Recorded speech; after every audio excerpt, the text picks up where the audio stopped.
Olá, meu nome é Caroline Costa. Eu vou gravar agora um trechinho sobre o livro A Coragem de Não Agradar.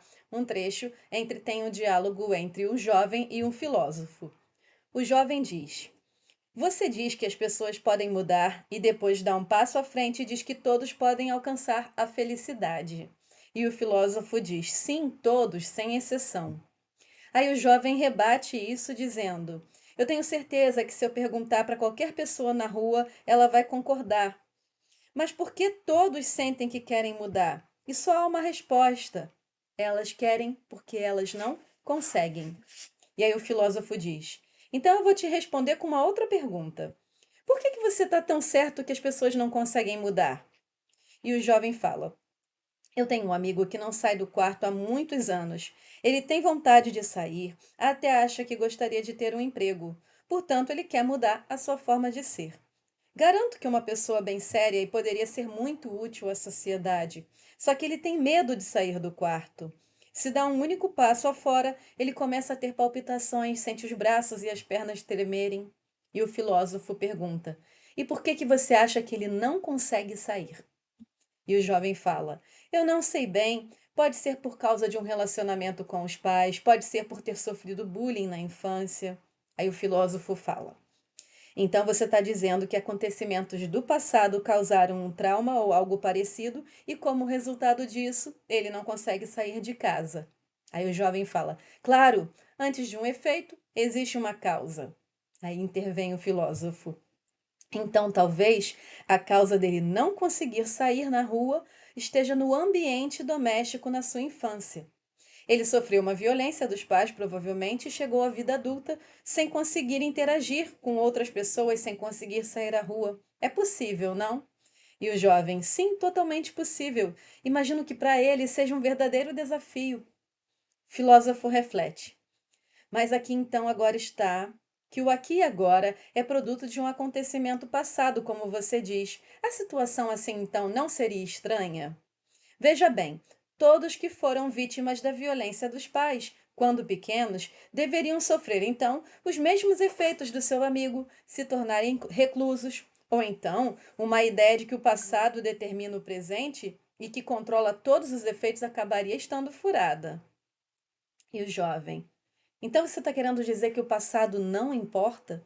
E o filósofo: Sim, isso é o ponto de vista da psicologia adleriana. Aí o filósofo continua: Na psicologia adleriana, não pensamos nas causas do passado e sim em metas do presente.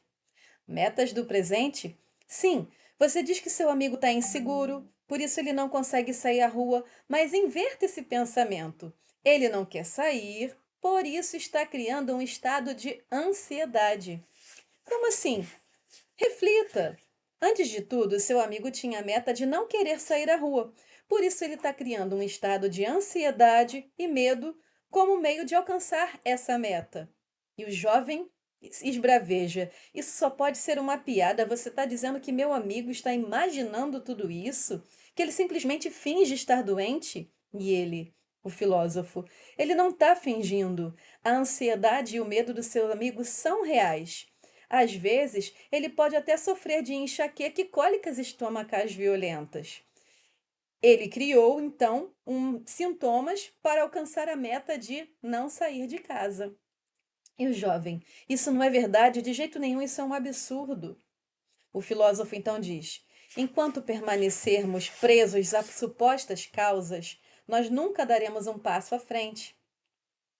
Adler nega o trauma e afirma o seguinte: nenhuma experiência em si é causa do nosso sofrimento ou fracasso, ou sucesso. Não sofremos choques por nossas experiências, o chamado trauma, mas nós o transformamos em algo que atende aos nossos propósitos. Não somos determinados por nossas experiências, mas sim ao sentido que damos a ela, que isso é autodeterminante. Aí o jovem diz: Nós transformamos experiências em algo que atende aos nossos propósitos? E o filósofo: Exato. Preste atenção nesse argumento. O Adler diz que não é determinado por nossas experiências, mas pelo sentido que damos a elas. Não estamos dizendo que experiências de uma terrível calamidade da violência durante a infância ou um incidente do gênero não têm uma influência na formação da nossa personalidade. Na verdade, a influência é até muito forte. Mas o importante é que nada é determinado só pelo fato dessas influências. Somos nós que determinamos a nossa vida de acordo com o sentido que nós damos às experiências passadas. Sua vida não é algo que alguém dá a você, mas é algo que você próprio escolhe. E você quem decide como viver. Aí o jovem fala: Então você está dizendo que meu amigo se trancou no quarto porque ele optou por viver dessa forma? Isso é uma loucura. E ele diz: Não, mesmo que seu amigo realmente pense, eu não consigo me encaixar na sociedade porque sofri violência dos meus pais, ainda assim é a meta dele pensar assim. Mas que tipo de meta é essa? A meta imediata provavelmente é de não sair à rua, e assim ele está criando um estado de ansiedade para ficar em casa. Aí o jovem pergunta: Mas por que que ele não quer sair à rua? Essa é a questão. E o filósofo fala: Pense bem na situação pelo ponto de vista dos pais. Como você se sentiria se seu filho resolvesse não sair de casa e ficasse trancado no quarto? Aí o jovem: Eu me preocuparia, é claro. Eu iria ajudá-lo a querer adequá-lo de volta à sociedade. Ia querer que ele melhorasse, ia perguntar até se eu o criei de forma errada. Aí o filósofo diz: É aí que está o problema. E o jovem pergunta: Onde? E ele fala: Se eu fico no quarto o tempo todo, meus pais vão se preocupar. Com isso, eu consigo atrair a atenção deles. E assim, os dois vão ficar extremamente cautelosos comigo e sempre me tratarão com todo o cuidado. Por outro lado, se eu ponho o pé fora de casa, eu faço parte de uma multidão anônima, ao qual ninguém presta atenção. Estarei cercada de gente que não conheço e acabarei sendo uma pessoa comum. E ninguém mais terá cuidados especiais comigo. Histórias de indivíduos reclusos são bastante comuns. Aí o jovem: Nesse caso, seguindo a sua linha de raciocínio, meu amigo então atingiu a sua meta e está super satisfeito com essa situação atual. E o filósofo: duvido que ele esteja satisfeito e também imagino que ele não está feliz. Mas não resta dúvida de que ele está agindo de acordo com a sua própria meta.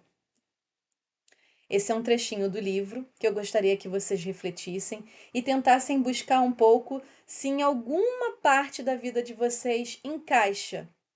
Pensem sobre metas, pensem que a questão aqui não está sendo feliz ou não feliz. Aqui está falando sobre o sentido que nós damos às nossas experiências, é o que determina como a gente escolhe viver. Pensem direitinho e vamos trabalhar isso aí na nossa sessão de biblioterapia.